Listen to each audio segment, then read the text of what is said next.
It is day 3 reading time. I need you to get a pencil and your progress book. When you have both things, please turn to page 12. Our objective today is to use details and examples to help make inferences about a text. The title of our text today is called Into the Grand Canyon. Its genre is an adventure story. Now, adventure stories tell about characters who have exciting and unusual experiences that might involve exploring new places. So I need you to be thinking about what kinds of information does an author include in a story? And how do details and examples help make the story more interesting?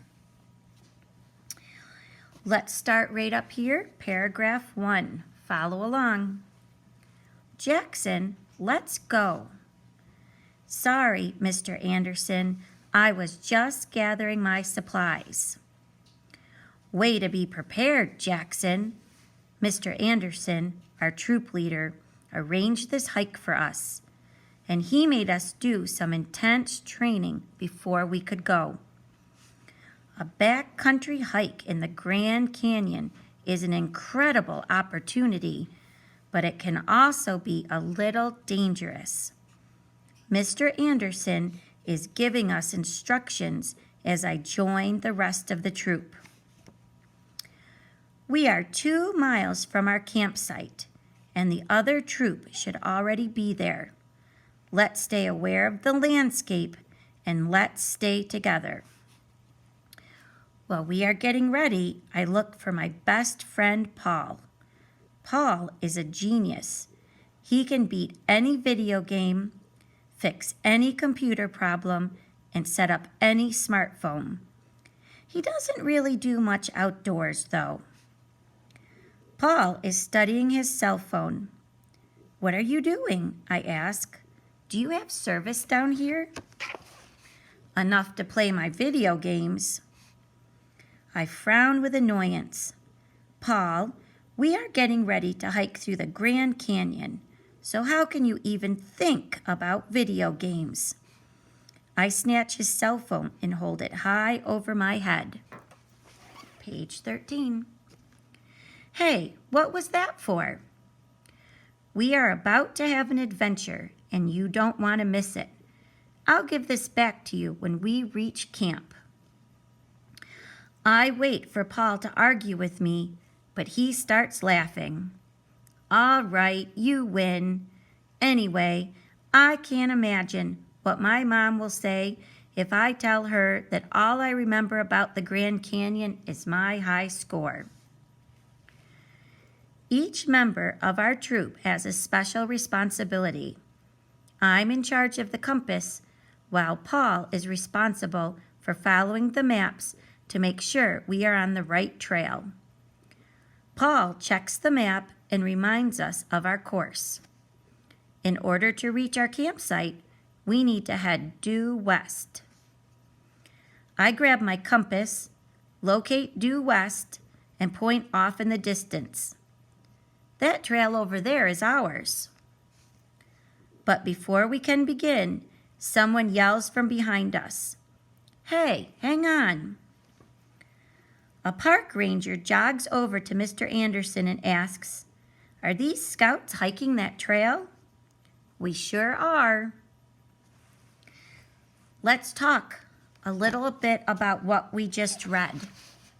If you look back on page 12, under Cite Evidence A, it says details in a story are pieces of information that help you understand the characters, settings, and events. Find and underline the details in paragraph 5 that help you understand Paul. So here's paragraph 5. I see that it says Paul is a genius. It also says he can beat any video game. He can fix any computer problem, and he can set up any smartphone.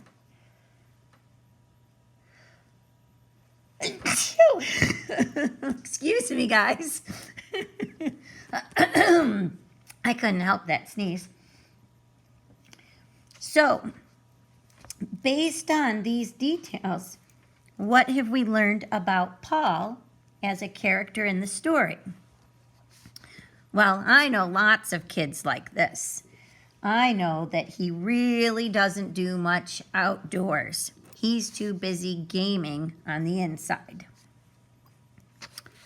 Let's go to Cite Evidence B.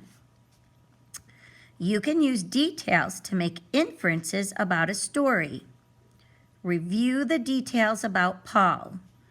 Then circle the detail in paragraph 8 that tells Jackson's reaction to Paul.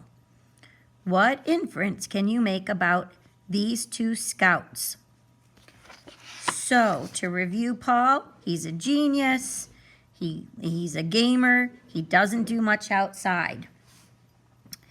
In paragraph 8, I see that Jackson takes his cell phone away from Paul. So that's what I'm going to circle. I snatch his cell phone and hold it high over my head. So my inference about these two Scots after reading this and knowing gamers and being a mom and taking cell phones away from kids, it might be a little uncomfortable for these two. They seem like they have very different personalities. All right, on page 13, Cite Evidence C. Authors use details to help bring a story to life for the reader. Reread paragraph 12, then underline the details about the scout's responsibilities. Each member of our troop has a special responsibility. I'm in charge of the compass. Oh, okay, that's part of his responsibility.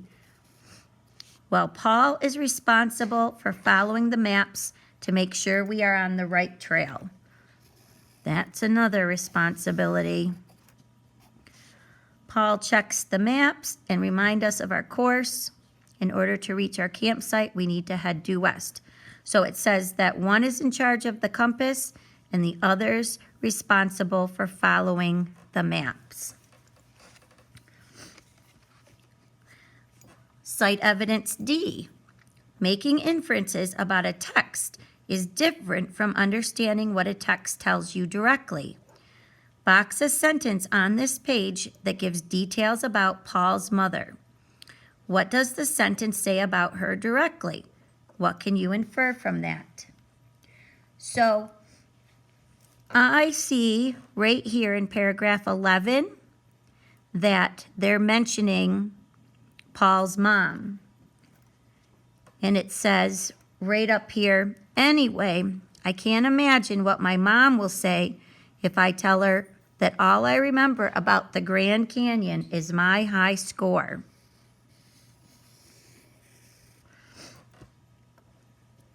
So, based on this sentence, we could infer that Paul's mom would be disappointed if all he did was game and not pay attention to what he is seeing at the Grand Canyon, which is definitely on my bucket list. Let's go down to the comprehension check. It says, why has the park ranger stopped the troop? Look for details in paragraphs 14 through 16 that can help you explain your inference. So I'm going to circle 14 through 16. What I'm going to have you do on your own is answer this question. And if you write small enough, you can do it right here.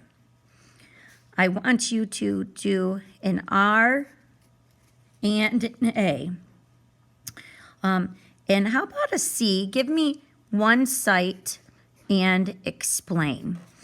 If you don't have enough room here, you can type your response to me and email it to me, or you can write it on a piece of paper and bring it in when you come to school on Thursday.